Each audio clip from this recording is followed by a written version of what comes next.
गणाधीश जो ईश सर्वा गुणांचा, मुळारंभ आरंभ तो निर्गुणाचा। नमो शारदा मूळ चत्वार वाचा,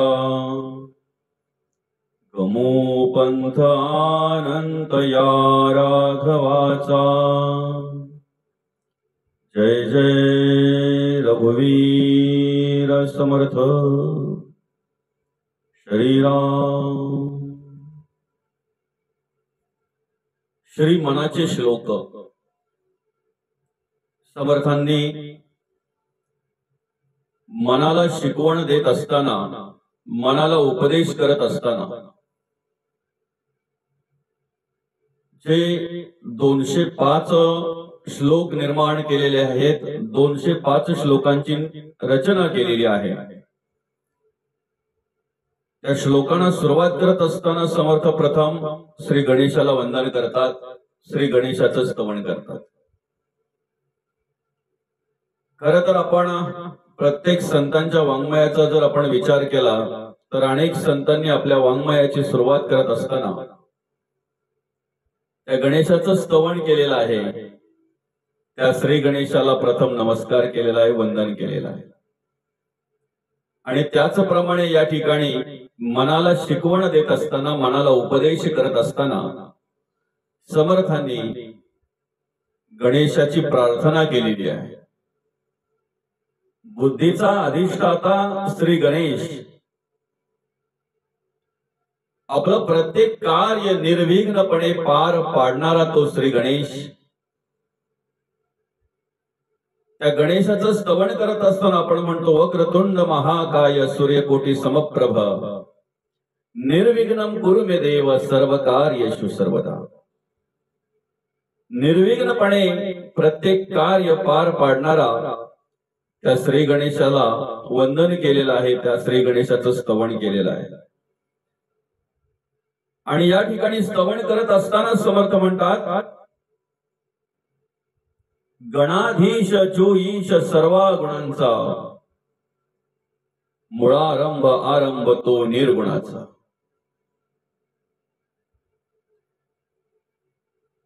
सगळ्यात आधी तो श्री गणेश आहे, मुळारंभ आरंभ शेवटी सुद्धा तोच आहे। या ठिकाणी देवगण आहे, मनुष्यगण आहे, दानवगण आहे, पण खऱ्या अर्थाने सगळ्या गणांचा जो ईश आहे, जो गणाधीश आहे, प्रत्येक कार्य निर्विघ्नपणे पार पाडण्यासाठी जो सामर्थ्य देत असतो, बळ देत असतो, तो श्री गणेश। आणि त्या श्री गणेशाला प्रथम वंदन केलेलं आहे, या ठिकाणी प्रथम नमस्कार केलेला आहे। गणाधीश जो ईश तो निर्गुण आहे, निराकार आहे, निसंग आहे, निर्लेप आहे, अरूप आहे, निसंग आहे, निराधार आहे, निर्विकल्प आहे। असा श्री गणेश निर्गुण असतानाही ज्या वेळेला आपण त्याचं सगुणाचं वर्णन करतो, स्तवन करतो, काही आरतीच्या द्वारे त्याचं स्तवन करत असतात। लंबोदर पीतांबर फणीवर बंधना, सरळ सोंड वक्रतुंड त्रिनयना।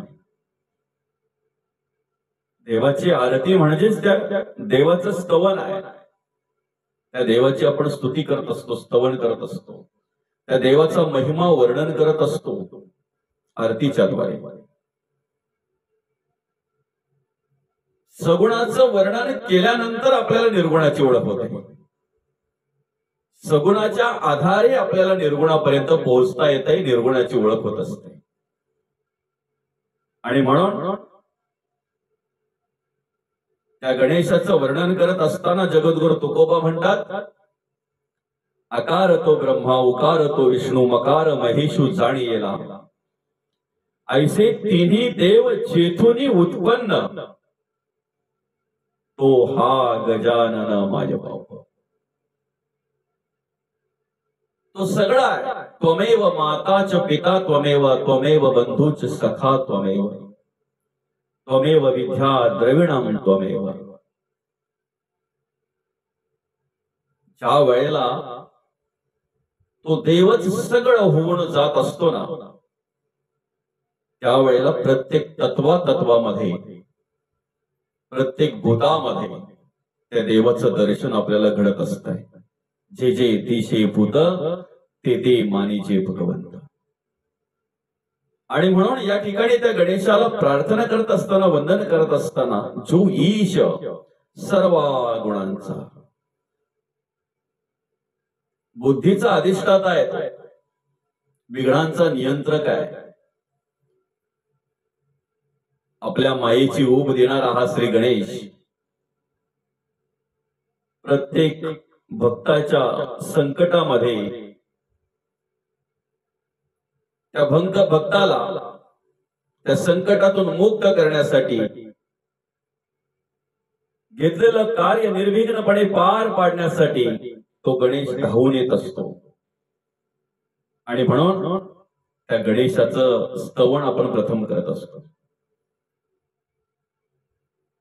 त्या गणेशाचं स्तवन करत असताना माऊली म्हणतात, ओम नमोची अध्या वेद प्रतिपाध्या जय जया स्वयं विद्या आत्मरूपा देवा तूची गणेशो सकल मती प्रकाशो म्हणे निवृत्ती दासो अवधारा तुझी.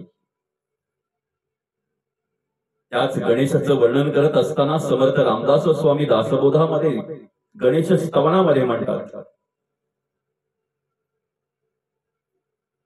ओम नमोची गणनायका सर्व सिद्धी फळदायका अज्ञान भ्रांती छेदका बोध रूपा. आमच्याकडं अज्ञानाचं भ्रांतीचं छेद करणारा बोध रूपाने आमच्या अंतःकरणामधला भ्रम नाहीसा करणारा तो श्री गणेश. त्या गणेशाला प्रथम नमस्कार आहे, वंदन आहे. आणि म्हणून गणाधीश जो ईश सर्व गुणांचा मुळारंभ आरंभ तो निर्गुणाचा.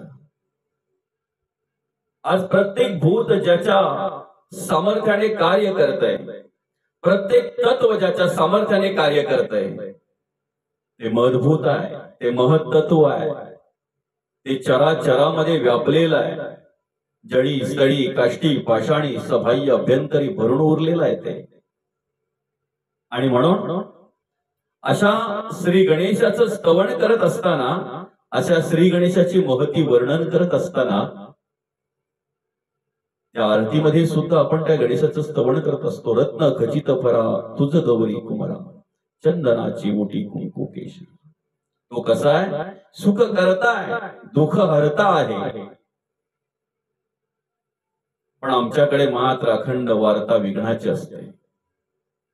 विघ्नाची वार्ता न उरवी मग काय करतोय तो गणेश? पूर्वी प्रेम कृपा जयाची. असा तो श्री गणेश प्रत्येकाला प्रत्येक कार्य करण्यासाठी सामर्थ्य देत असतो. धर्म कार्य करण्यासाठी, देवाचं कार्य करण्यासाठी आपण त्या श्री गणेशाचं प्रथम स्तवन करायला हवं, प्रथम नामस्मरण करायला हवं, त्या श्री गणेशाला प्रथम आठवायला हवं, त्या श्री गणेशाचं प्रथम स्मरण करायला हवं. आणि मग पुढे समर्थ या ठिकाणी वंदन करत असताना त्या शारदेला सुद्धा, त्या सरस्वती मातेला सुद्धा वंदन करत असतात. आणि या पहिल्याच श्लोकामध्ये तिसऱ्या चरणामध्ये समर्थ म्हणतात, नमो शारदा मूळ चत्वार वाचा. श्री शारदेचं स्तवन करत असताना चारही वाचांची स्तवन समर्थ या ठिकाणी करत असतात. परा, पच्छंती, मध्यमा आणि वैखरी. नमो शारदा, त्या शारदेला सुद्धा माझा नमस्कार आहे, त्या शारदा मातेला सुद्धा माझा नमस्कार आहे, त्या महामायेला सुद्धा माझा नमस्कार आहे. जिच्या गुणे मला तो श्री गणेश कळतो, जिच्या सामर्थ्याने मी त्या श्री गणेशाचं स्तवन करत असतो, त्या श्री गणेशाचं स्तवन करण्यासाठी जी श्री शारदा मला सामर्थ्य देत असते, बळ देत असते, त्या श्री शारदेचं वर्णन करत असताना, स्तवन करत असताना परा, पच्छंती, मध्यमा आणि वैखरी, नमो शारदा मूळ चत्वार वाचा, ह्या चत्वार वाचा. आणि म्हणून या चत्वार वाचेंची ओळख करून देत असताना समर्थ म्हणतात, जे आपल्या परेमध्ये असते ना तेच पच्छंतीमध्ये येत आहे, जे पच्छंतीमध्ये येत आहे तेच मध्यमेकडे येते आणि वैखरी त्याच पद्धतीने कार्य करायला लागते. दासबोधामध्ये या चारही वाचांची ओळख करून देत असताना, या चत्वार वाचांची ओळख करून देत असताना समर्थ म्हणतात, नाभिस्थानी परा वाचा आहे, हृदयस्थानी पच्छंती वाचा आहे, मध्यमा वाचा कंठस्थानी आहे आणि उच्चार जो होतो त्या उच्चार होणाऱ्या शब्दांना, अक्षरांना वैखरी वाचा बोललेली आहे. परा ज्या पद्धतीने कार्य करते ना, परे वाचेमध्ये ज्या पद्धतीने जे विचार निर्माण झाले जातात तेच पच्छंतीमध्ये येत असतात, हृदयस्थानी येत असतात. आणि पच्छंती वाचेकडे जे येतात तेच मध्यमेकडे येतात, कंठाजवळ येतात. त्याचाच उच्चार होत असतो, तेच आपल्या ओठांवर येत असते आणि ओठांवर आल्यानंतर त्या वाचेला वैखरी बोलली जाते. खर तर त्या श्री गणेशाचं स्तवन करण्यासाठी ही श्री शारदा माता आपल्याला सामर्थ्य देत असते, बळ देत असते. आणि म्हणून ह्या पहिल्याच श्लोकामध्ये समर्थ त्या शारदे मातेचं सुद्धा, श्री शारदेचं सुद्धा स्तवन करतात, त्या मातेचं सुद्धा स्तवन करतात, त्या शक्तीचं सुद्धा स्तवन करतात. नमो शारदा मूळ चत्वार वाचा, गमुपंथ अनंत या राघवाचा. जो भगवंत हे सर्व काही कार्य करण्यासाठी आम्हाला बळ देतोय, सामर्थ्य देतोय, त्या भगवंताला आम्ही स्मरण केलं पाहिजे, त्या भगवंताला स्मरलं पाहिजे, त्या भगवंताचं स्तवन केलं पाहिजे. आणि म्हणून या ठिकाणी तुम्हा आम्हाला एक स्फूर्ती मिळावी, स्फुरण मिळावं, एक सामर्थ्य मिळावं, हे मनाचे श्लोक श्रवण करण्यासाठी, हे मनाचे श्लोक ऐकण्यासाठी. म्हणून त्या श्री गणेशाचं स्तवन आहे, म्हणून त्या श्री शारदेचं स्तवन आहे. कारण कर्म ही इंद्रियाधीन आहेत, इंद्रिय ही मनाधीन आहेत. मन ज्या पद्धतीने कार्य करेल ना त्या पद्धतीने इंद्रिय कार्य करत असतात. ज्या पद्धतीने मन सांगेल त्या पद्धतीने इंद्रिय कार्य करत असतात. मनाकडे असलेले विचार समोरच्याला कळत नाहीत, काही वेळेला आपल्यालाही त्याची जाणीव होत नाही. इंद्रियांनी कर्म केल्यानंतर ती कर्म दिसतात, ती कळतात.